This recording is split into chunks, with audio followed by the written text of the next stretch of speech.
مرحبا بحضراتكم. في ناس كتير بيحبوا يشتغلوا على برنامج الباوربوينت، وعايزين يغيروا خلفية الباوربوينت أثناء العمل فيه.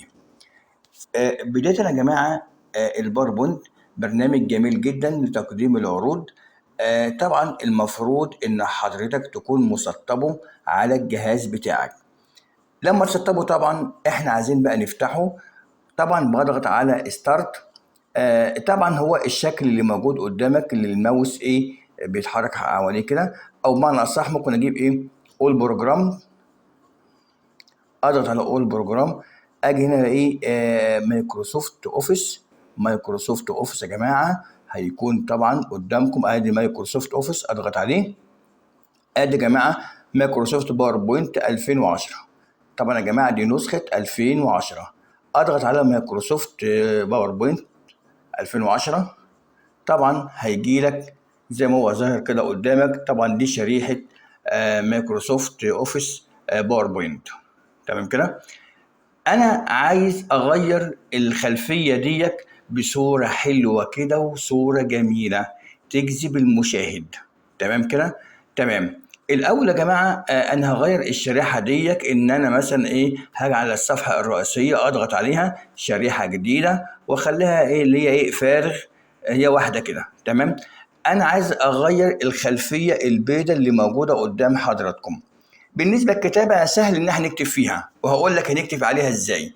اتكلم الاول يا جماعه على الخلفيه، بعد كده هقول لك ازاي بنكتب عليها. تمام. انا عايز اغير الخلفيه البيضاء اللي هي موجوده قدامكم في كذا طريقه. في خلفيات موجوده على البرنامج نفسه. تمام. وفي خلفيات انا ممكن اجيبها زي ما انا عايز. يعني ممكن انا اختار خلفيه زي ما انا عايز خارج البرنامج، وفي خلفيات جوه البرنامج نفسها. بمعنى لو انا جيت يا جماعه عندي كلمه تصميم دهيك، تصميم، هلاقي كده في خلفيات قدامكم. طبعا زي ما حضرتك طبعا كده شايفين. ادي مثلا خلفيه مثلا، ادي يا جماعه تصميم، واختار، اجي هنا اضغط هنا يا جماعه. دي كلها خلفيات موجوده قدام حضراتكم. تمام. انا مش مقتنع بالخلفيات اللي موجوده قدام حضراتكم ديك. تمام. انا عايز برضو خلفيه تختلف برضو عن الخلفيات اللي موجوده قدام حضراتكم دي. تمام. بوضح تاني يا جماعه، موضوع الكتابه انا هقول لكم عليها دلوقتي ازاي نكتب على الشريحه. تمام. المهم زي ما قلت لكم قبل كده، دي كلها خلفيات موجوده في عندي تصميم. ماشي. عندك هنا الصفحه الرئيسيه، عندك ادراج، عندك تصميم، عندك انتقالات، حركات، عرض الشرائح. طبعا كل واحده فيهم لها وظيفه، ولكن احنا بنتكلم دلوقتي عن تغيير الخلفيات وازاي اضيف صوره على شريحه الباوربوينت. يعني ازاي اغير خلفيات على شريحه الباوربوينت، وازاي اضيف الصوره اللي انا عايزها. بكرر تاني، دي كلها خلفيات موجوده على البرنامج نفسه. وممكن طريقه تانية يا جماعه ان انا اضغط على انماط الخلفيه دي واختار برضو زي ما حضراتكم طبعا كده شايفين. ممكن اختار ديك. تمام. او مثلا اختار خلفيه تانية، ادي انماط الخلفيه، واختار مثلا دي. تمام. ادي يا جماعه دي كلها انماط خلفيه اختار منها زي ما انا عايز. تمام. انا مثلا اخترت ديك. في عندي برضو يا جماعه هنا برضو حاجه اسمها تنسيق الخلفيه اللي هي دي. هضغط عليها مثلا كده. هنا بغير في مدى شفافيه الخلفيه. عندك هنا مثلا السطوع. انا مثلا لو انا حركت مثلا هنا، لاحظ ان السطوع اختلفت. شايفين جت ازاي يا جماعه؟ عندي هنا مثلا الشفافيه. احرك مثلا المؤشر زي طبعا ما حضراتكم طبعا شايفين. دي كلها نفس الخلفيه، بس انا بغير في في الشفافيه والسطوع والكلام ده كله. تمام. اللون ممكن اللون هنا ممكن اختار برضو لون زي ما انا عايز. ادي لون احمر مثلا مع كده يا جماعه. يعني بغير مع نفسك بقى. يعني انت مع نفسك كده هتلاقي فيه حاجات تغيرات قد كده قدامك. اللون اختار زي ما انت عايز وهكذا يعني. تمام كده. في عندك هنا مكتوب تعبئه خاصه. تعبئه خاصه. بغير اللون هنا واختار مثلا اللون الاحمر مثلا، بقت كلها ايه احمر وهكذا يعني. ماشي، اختار مثلا لون مثلا ايه لون اخضر مثلا زي ما حضراتكم طبعا شايفين دلوقتي. تمام. في تعبئه متدرجه، تعبئه متدرجه. لو أنا اخترت مثلا لون مثلا احمر معايا، تعبئه متدرجه. في تعبئه صوره او ماده. في عندي برضه تعبئه النقش، تلاقي في نقوش كده ايه موجوده قدامك. تمام. لو انا اخترت طبعا دي كلها ايه النقوش اللي موجوده قدامك، هختار مثلا دي مثلا اختار ديك. دي كلها إيه انواع النقوش اللي موجوده قدامك. تمام. دي كلها طبعا يا جماعه بالايه الخلفيات اللي انت ممكن تستخدمها. لون الخلفيه مثلا، هاجي هنا مثلا انا اصفر مثلا بعد كده. هنا بقى يا جماعه ايه التطبيق تعيين او اعاده تعيين خلفيه، بجيبها من الاول تاني. هنا بقى التطبيق على ايه على الكل. انا كده ايه طبقت على كل الايه الخلفيات. تمام. واعمل اغلاق بعد كده. هلاحظ ايه انا كده غيرت الايه الخلفيه. تمام. بنرجع بقى يا جماعه زي ما كنا بقى انا يا جماعه زي ما بدانا. اذا دلوقتي يا جماعه قلنا ان من خلال تصميم بختار طبعا التصميم او الخلفيه اللي موجوده قدامكم، او من خلال طبعا ايه انماط الخلفيه. انا بقى عايز اعمل حاجه احسن من ده كله بقى. انا عايز اضيف صوره من عندي انا عايز اضيف صوره من عندي انا واخليها خلفيه للشريحه. تمام. يعني الخلفيات اللي احنا قلناها دلوقتي ديت اساسا موجوده على البرنامج نفسه، على برنامج الباوربوينت. انا عايز اعمل خلفيه من عندي انا. ازاي بقى؟ بصوا يا جماعه خليكم معايا. مثلا انا عايز اعمل خلفيه من عندي انا. ممكن تكون دي موجوده على الجهاز بتاعي، جهاز الكمبيوتر، او اجيبها من على النت. انا مثلا عايز اعمل خلفيه مثلا حديقه، بتكلم كمثال. طبعا حضرتك اعمل اللي انت عايزه وهات الخلفيه اللي انت نفسك فيها. انا بتكلم دلوقتي انا عايز اعمل خلفيه حديقه. تمام. اجيبها من على النت عادي، هفتح النت بتاعي عادي هكتب مثلا حديقه، أو اكتب مثلا حديقه صوره حديقه. تمام. طبعا لما انا اكتب صورة حديقة هتجيلي مجموعة صور زي ما حضراتكم طبعا شايفين. اضغط على كلمة صور، اضغط عليها. ادي يا جماعة صور حدائق دي موجودة على على النت. جبتها من خلال جوجل يعني. طب من خلال بحث جوجل. طب اشوف ايه الحديقة هنا اللي هي عجباني. يعني ناخد مثلا نختار كده يا جماعة نشوف كده. ناخد مثلا الحديقة الأولى دي. اضغط كليك يمين واجي هنا ايه سيف ايمج از، يعني حفظ الصوره باسم. احفظها على الديسكتوب اللي هي سطح المكتب. ادي الديسكتوب يا جماعه سطح المكتب. واكتب هنا مثلا صوره حديقه، صوره حديقه. تمام كده صوره حديقه، واحفظها على الديسكتوب بقى على الدي زي ما انت عايز يعني. تمام. انا كده طبعا ايه حفظتها يا جماعه. ارجع بقى الديسكتوب بتاعي لسطح المكتب. هلاقي ان الصوره موجوده اهي. ادي الصوره يا جماعه اللي انا خدتها من جوجل. ادي يا جماعه الصوره اهي. تمام كده. طيب انا بقى عايز اجيبها دلوقتي على الشريحه، عايز اجيبها على الشريحه اللي موجوده قدامكم. اضغط على ادراج صوره. اجي طبعا الديسكتوب هنزل. ادي صورة حديقة اضغط عليها. طبعا الصورة طبعا صغيرة. ممكن طبعا يا جماعة نضغط مثلا اقول هنا مثلا الحجم والموضع، حجم الصورة. في الارتفاع وفي العرض مثلا هنخلي الارتفاع والعرض هنخليها مثلا ايه مثلا 500.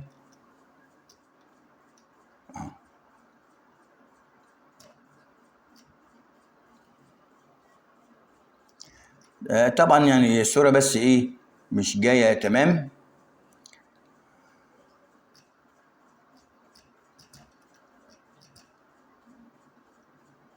ادي يا جماعة مثلا الصورة بكلمها يعني كمثال، يعني بكلمه يا جماعة كمثال. تمام كده. واكتب اللي انا عايزه على على الشريحة. هكتب مثلا الحمد لله رب العالمين. هكتب هنا اضغط على ادراج. بعد كده مربع نص، واقول هنا مثلا الحمد لله رب العالمين.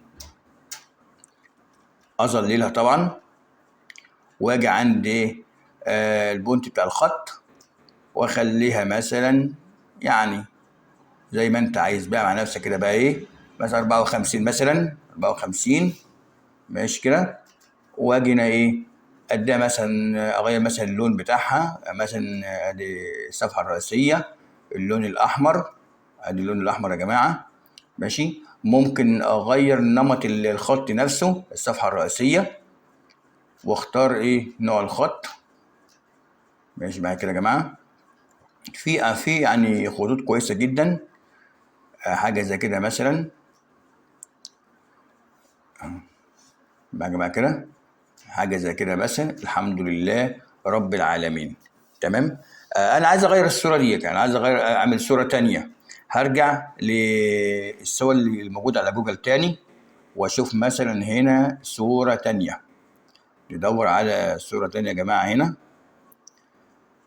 يعني زي هنا مثلا ناخد دي مثلا، اضغط عليها كده مع كده، واعمل ايه ساف ايمج از، يعني حفظ الصوره باسم مع كده.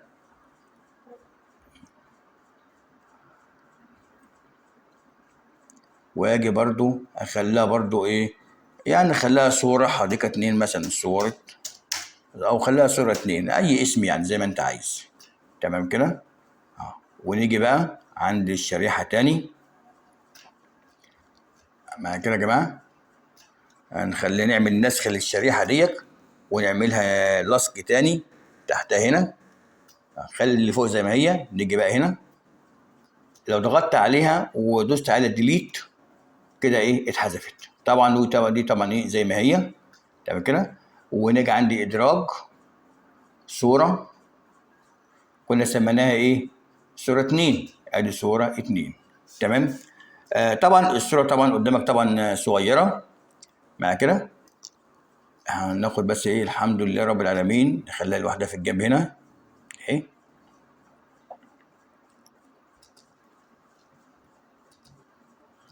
مع كده ناخد يا جماعة نحاول ايه ندوس على شيفت ونشدها كده بالماوس معايا. دي خليها عادي، مفيش مشكلة. انا هتحكم فيها بعد كده، اقول لك ازاي دلوقتي. طبعا شيفت واشدها كده عادي مع كده، واشدها عادي. تمام كده. كده غيرنا كده يا جماعه الايه الصوره. تمام. الحمد لله الحمد لله رب العالمين راحت فين؟ هي موجوده ورا الصوره، خد بالك. عشان كده هنعمل حاجه بقى، نعمل ايه بقى؟ هضغط هنا كليك يمين، في عندك ارسال الى الخلفيه. ارسال خلفيه اهي، على اساس ان في ايه الحمد لله رب العالمين وراها. تمام. واجي هنا طبعا ايه ادي كتبناه الحمد لله رب العالمين. عايزين نكتب حاجة تانية برضه، نكتب حاجة تانية. لو على إدراج واجي هنا مثلا مربع النص، واكتب زي ما أنا عايز بقى. يعني عاد ده كده إيه عرفت إيه ماشية إزاي، يعني اكتب زي ما أنا عايزة. هقول مثلا إيه ما أجمل هذه الحديقة. تمام. وظللها مثلا كنترول إيه، وبعد كده هات البونت بتاع الخط، وزي ما انت عايز بقى كبر بقى مع نفسك كده بقى، كبر كبر كده. تمام كده. واختار اللون اللي حضرتك عايزه. في لون احمر، في لون اصفر، ما في كل الالوان موجوده قدام حضرتك. مع كده طيب نمط الخط كده انا عايز اغيره، الصفحه الرئيسيه، وهاجي هنا وبرضو ايه مع نفسك وايه وغير. قدامك مجموعه خطوط ما شاء الله كتير جدا جدا زي ما انت عايز، زي ما انت عايز. خطوط كتيره جه، ادي الخطوط. تمام كده. بعد كده مع نفسك بقى ايه اختار الخط اللي انت عايزه، اللي حضرتك عايزه.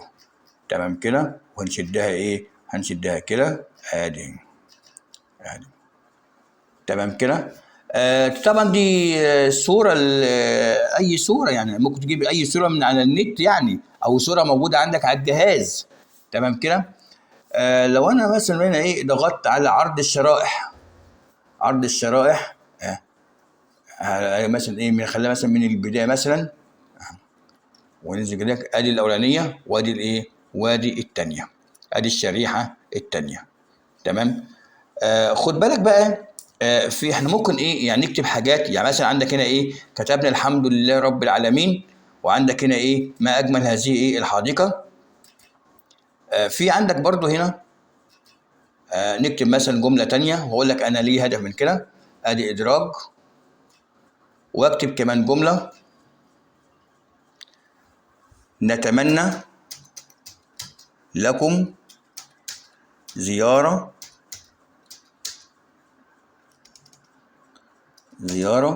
سعيدة، واجي مثلا اظللها عادي او احددها كلها، احددها معايا، واجي عندي ايه البونت بتاع الخط، واختار برضو ايه زي ما انا ايه زي ما انا عايز. تمام كده. وممكن اجي هنا بقى كده واعمل ايه ادوس على ايه حرف البي دوت التخينه يعني كده. تمام كده. مع كده. تمام كده. تمام كده. خليك معانا بقى. في عندي حاجه اسمها الحركات، يعني اللي عندنا الحركات، وفي عندي برضو انتقالات. طبعا ده كده يبقى لها فيديو لوحده يعني، بس برضو انا هقولها لكم يعني. هاجي هنا اضغط عليها ضغطه، واجي عندي هنا حركات، وفي عندنا بقى انقسام، في مسح، في شكل، في دولاب، في تضاؤل، في تحرك للداخل، عائم للداخل. خليها مثلا عائم للداخل مثلا، اضغط عليها. تمام. واجي برضو ايه ما اجمل هذه الحديقه، برضو اضغط عليها ضغطه واحده، واجي عندي برضو هنا ايه انتقالات، عندي اقصد حركات. بعد كده ايه عائم للداخل. مع كده برضو اجي برضو نتمنى لكم زيارة سعيدة، ضغطة واحدة عليها. بعد كده ايه اضغط على حركات في عائم للداخل. تمام. تمام. ندخل بعد كده على اف 5 من لوحة المفاتيح معايا. بصوا يا جماعة، انا هلغي دي خالص، اللي فوق دي خالص كده بقى، هدلتها خالص مش محتاجها. وده برضو ندلتها. ماشي. خلينا بقى دي بقى اف 5 من لوحة المفاتيح معايا. وانزل بقى ايه بالسهم اللي موجود في لوحة المفاتيح او الماوس زي ما حضرتك عايز. الحمد لله رب العالمين، ما اجمل هذه الحديقة، نتمنى لكم زيارة سعيدة. تمام. ومع نفسك بقى يعني بالطريقة اللي حضرتك ايه عايزها. طبعا لو دوست على اسك مع كده هتلاقي ايه الموجودة في لوحة المفاتيح اللي على الشمال، ترجع ايه للشريحة زي ما كانت. اتمنى يا جماعة تكونوا استفدتوا من الفيديو. والسلام عليكم ورحمة الله.